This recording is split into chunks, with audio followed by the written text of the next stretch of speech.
Écoutez, je souhaite remercier fortement et très chaleureusement Thierry pour sa belle prestation et je vous propose de rebondir, cher Antoine et cher Adrien, peut-être sur les propos, mais en tout cas sur la problématique qui est la nôtre d'aujourd'hui.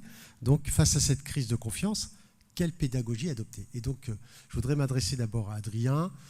N'ayez pas d'inquiétude, Antoine, vous serez sollicité aussi, mais il faut toujours un premier. Donc Adrien, si tu veux bien répondre à cette question avec la philosophie du groupe AEMA Group, qui est quand même une structure naissante, avec des configurations différentes, des familles différentes, une régionalisation importante, ce qui ne sera pas forcément le cas de d'autres questions pour Antoine.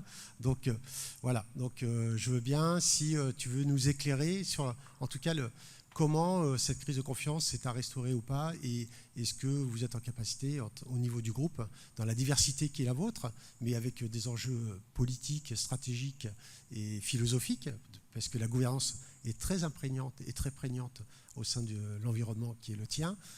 Je te laisse la parole, et un grand merci.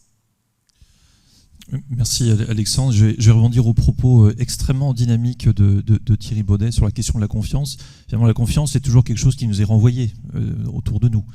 Et quand j'ai préparé l'intervention à ce colloque, la confiance dans l'assurance, je me suis demandé si la question n'était pas, est-ce que les assureurs déjà ont confiance en eux?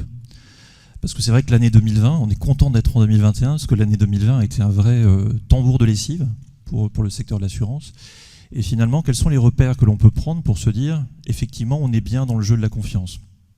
Est-ce que c'est sur les plateaux télé? Est-ce que c'est dans les retours des journalistes? Est-ce que c'est même dans les retours parfois un peu d'actualité des politiques? Fondamentalement, le retour de la confiance que l'on a quand on est un assureur, mutualiste ou non, c'est auprès du client.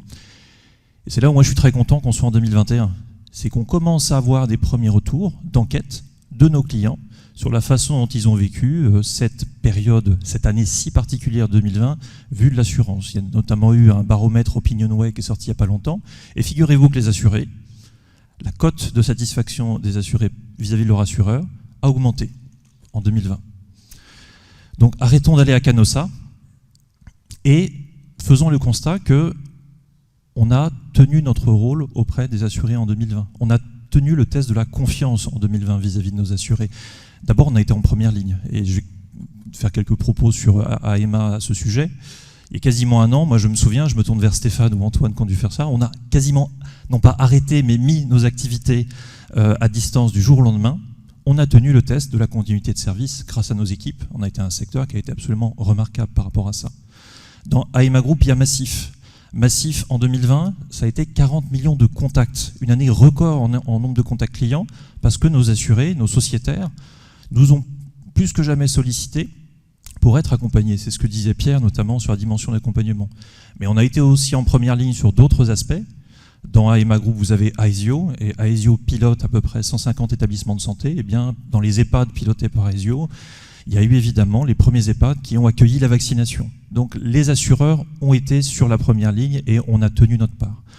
On a aussi été des acteurs solidaires, et je reprends évidemment les propos de notre présidente de fédération, Florence Lussmann, qui rappelle que le secteur de l'assurance a contribué à 5 milliards d'euros de soutien durant la crise, et sur tout type de registre. Pour nous, au niveau d'AEMA Group, ça a été évidemment la participation au niveau du fonds de solidarité. Ça a été énormément de gestes extra-contractuels. Sur la question si sensible des pertes d'exploitation, par exemple, on a beaucoup concilié, on a fait beaucoup de gestes commerciaux, des gestes d'accompagnement, tenant compte de la sensibilité de la crise. Mais on a été aussi au-delà de la question purement contractuelle et par des biais qui sont plutôt mutualistes, de fonds d'action sociale, de fonds de solidarité. On a payé quasiment 99% de certaines cotisations auto, de sociétaires qui allaient au chômage. Donc on a fait plus que notre part aussi dans cette période, comme tout le secteur. Pour le AEMA Group, en 2020, ça représentera un effort d'à peu près d'une centaine de millions d'euros. Et enfin, on a été force de proposition. Et je rejoins un peu le propos de Thierry.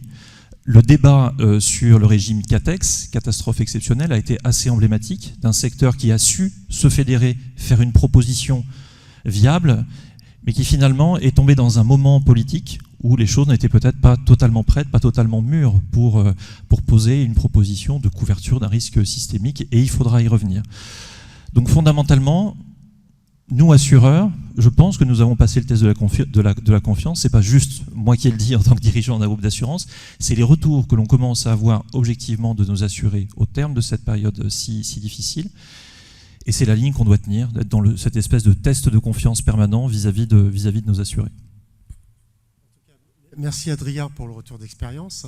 Effectivement, si on regarde les statistiques et les sondages que vous faites, vous avez un taux de reconnaissance par vos sociétaires qui est assez conséquent. Je n'ose même pas le donner. Donc, mais c'est 96%, je crois, de mémoire. Donc, ce qui est important.